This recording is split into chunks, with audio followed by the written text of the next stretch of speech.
बुंदेलखंड के हमीरपुर जिले में नदियों की बाढ़ ने जो कहर बरपाया है, उसका दर्द लोगों के चेहरे पर उभरा हुआ है। यमुना और बेतवा नदी खतरे के निशान से ऊपर होने से दर्जनों गांव और हजारों लोगों के आशियाने को रात की ढेर की तरह मिटाकर बेघर कर दिया है। लेकर इस पानी के सैलाब का कहर अभी भी थमता नजर नहीं आ रहा है। हमीरपुर जिले में यमुना नदी खतरे के निशान से 2 मीटर ऊपर बहने से कई गांव अपना वजूद खोने की कगार में पहुंच गए हैं। सैकड़ों घर मिट्टी की कटान के साथ नदी में समा गए हैं। सैकड़ों एकड़ कृषि योग्य भूमि को पानी निकल गया और अभी भी कटान होने के चलते सैकड़ों घर मिटने की कगार पर खड़े हैं, जिसके चलते गांव के सैकड़ों लोग मौत की दहशत में जी रहे हैं। अब जरा दिल थाम के देखिए नजारे को, जो पूरी तरह से नदी कई घर जमींदोज हो चुके हैं और दूसरी तरफ लबालब पानी से भरी यमुना नदी जो अपने खतरे के निशान से 2 मीटर ऊपर बह रही है। जहां बड़े घर कब पानी में समा जाए किसी को पता नहीं। अब जरा सोचिए कैसे रह रहे होंगे यहाँ के बाशिंदे, जो अब अपना आशियाना हाईवे पर बनाकर रहने को मजबूर हैं। यूपी के हमीरपुर जिला मुख्यालय से महज 1 किलोमीटर दूर स्थित कुचेचा मार्ग का जो बेतवा नदी के किनारे बसा है, जहाँ के लोगों का मुख्य रूप से कृषि ही व्यवसाय है, जो रोज कमाते हैं और खाते हैं। पर अब इनका गांव भी खतरे में है, क्योंकि इस गांव के किनारे बने कई घर बेतवा नदी में समाहित हो गए हैं और शहरी इलाके में भी लोगों के घरों में पानी घुस गया है। मजबूरी में लोग राठ मर के हाईवे में अस्थायी झोपड़ी बनाकर रहने को मजबूर हैं, जो अब दाने दाने को तरसते दिखाई दे रहे हैं। एमपी और राजस्थान के बांधों से छोड़े गए पानी की वजह से यमुना नदी का जलस्तर खतरे के निशान 103 मीटर से ऊपर 105 मीटर तक पहुंच गया है।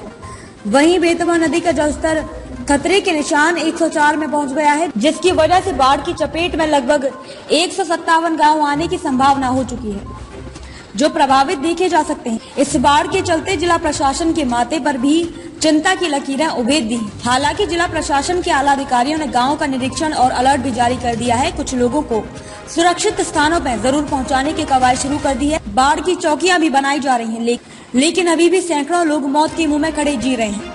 हमारे गांव में हमारे घर में चारों तरफ से पानी भर गया है, न तो हम बाहर जा सकते हैं। 3-4 लोगों का मकान बना है और ये छत के ऊपर से भी पानी आ गया है। बाहर जा नहीं सकते हैं, खाने पीने की कोई व्यवस्था नहीं हो सकती है। हमारे लिए कुछ व्यवस्था की जाए या तो फिर हमें बाहर निकाला जाए। हम बहुत बुरे तरीके से फंस चुके हैं यहाँ पानी पर। अब तक क्या कोई प्रशासनिक मदद आपके पास आई? नहीं, अभी तक कोई नहीं आई है। कौन सा गाँव है? सिकरोड़ी। समस्या का बाढ़ चल रही है, कम से कम 4 दिन हो गए। यहाँ कोई अधिकारी आता है, बस देख के चला जाता है। कोई व्यवस्था नहीं है, न खाने की, न पीने की, न कोई साधन की, न नाव की। तो आप लोग कहाँ रह रहे हैं इस समय? इस समय पर हम यहाँ से 1 किलोमीटर दूर रह रहे हैं, स्कूल के पास। अब दिक्कत यही है कि बीबी धार में बैठा न कहूँ का कोई को जुगाड़ नहीं आए, कहाँ का जान कौन जुगाड़ नहीं आए, कहाँ का जान कहाँ न जान। क्या आपके पास कोई सरकारी सहायता आई? कुछ नहीं आई है, कोई देखे वाल नहीं है, कौन मतलब नहीं है को कहाँ फंसो है कहाँ नहीं फंसो है। सर बहुत ज्यादा गंभीर है, तेज पानी है, घर में भरा हुआ पानी का पूरा सामान टूट रहा है, सामान बिखर रहा है, भोजन के लिए लाले पड़े हैं, खाने के लिए मोहताज 3 दिन से भोजन नहीं किया, लेटरिन बाथरूम के लिए समस्या है। जो मोदी जी ने लेटरिन बनवाई थी वहाँ लेटरिन के अंदर पानी घुस गया है। अब छत के ऊपर जाते हैं, तेज पानी का भराव, इसके लिए पानी के डर से हम लोग इधर पड़े हैं। क्या अभी तक कोई अधिकारी आया? क्या सहायता कोई आपको दी गई? कोई मदद नहीं, खाली तसल्ली भर हुई है, मदद कोई नहीं मिली अभी। हमीरपुर में बाढ़ का संकट गहराता जा रहा है। यमुना बेतवा खतरे के निशान के ऊपर चल रही है। बाढ़ का कहर इस तरीके से यहाँ जारी है कि हमीरपुर मुख्यालय से 1 दर्जन गाँवों का संपर्क मार्ग पूर्णतः बंद हो गया है, जहाँ के लोग नाव का सहारा लेकर आवागमन कर रहे हैं। निचले जगह पर रहने वाले लोगों को प्रशासन द्वारा ऊपर जगह में उनको भेजा जा रहा है। शेल्टर हाउस बनाए जा रहे हैं, उनको वहाँ व्यवस्था खाने पीने की जा रही है।